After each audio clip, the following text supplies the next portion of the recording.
আসসালামু আলাইকুম বন্ধুরা, তোমরা কেমন আছো? আলহামদুলিল্লাহ আমি ভালোই আছি। এখন আমি জর্দার সেমাই পাকাবো। এখন এই সেমাইটি আমি ভাইজা নিলাম। এই যে সুন্দর করে আস্তে আস্তে করে এইটা ভাজতে হইব।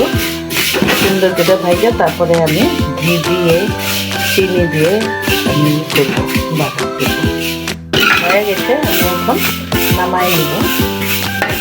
নামায় তারপরে আমি গরম পানিতে একটু সিদ্ধ করে ঝরাই নেব। এটা এই সেমাই আমি 10-15 মিনিট করবো। আমি ভাজতেছি, ভাজা হয়ে গেছে। এখন আমি নামাই দেব। সেমাইয়ের জন্য আমি পানি বসায় দিলাম।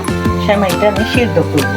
সেমাই এই যে আমি ভাইজা রাখছিলাম, এখন আমি এই গরম পানি, কুচি গরম পানির মধ্যে এখন ছেড়ে দেব, সিদ্ধ করবো।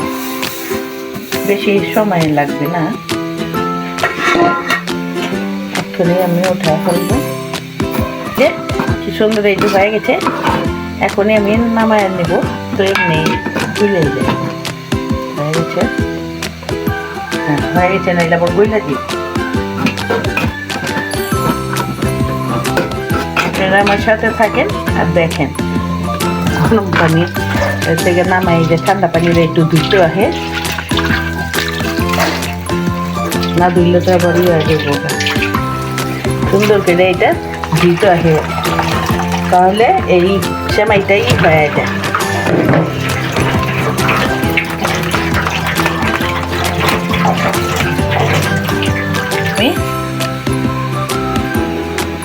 আমি ঘিও দিব, তেলও দিব। যে পরিমাণ মতো অল্প তেল দিয়ে দিলাম। আর এখানে আছে দারচিনি, এলাচি আর এই ঘি দিয়ে দিব। ঘিটি গরম করে নিচ্ছি, ঘিটার মধ্যে ঢেলে দিলাম। অনেকের ঘি ভালো না, কালার হয় না। হ্যাঁ আমি এখানে সয়াবিন তেল ইউজ করছি আর ওই যে ঘিও। এলাচি হয়ে গেছে। এখন আমি এই যে এই সেমাইটি দিয়ে দিব। ভালো করে ভাইজা নিন।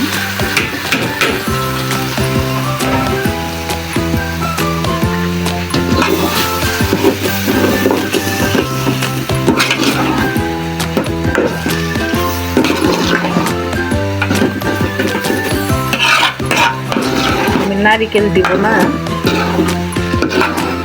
বন্ধুরা। এই যে ঘি দিয়ে আমি সুন্দর করে ঘি আর তেল দিয়ে আমি ভাজা নিলাম। খুব সুন্দর গ্রাম হচ্ছে।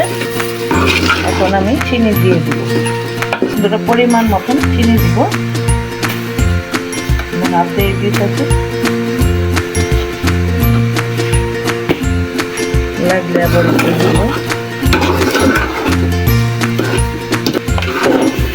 বন্ধুরা আপনারা আপনার স্বাদ মতো চিনি দিবেন।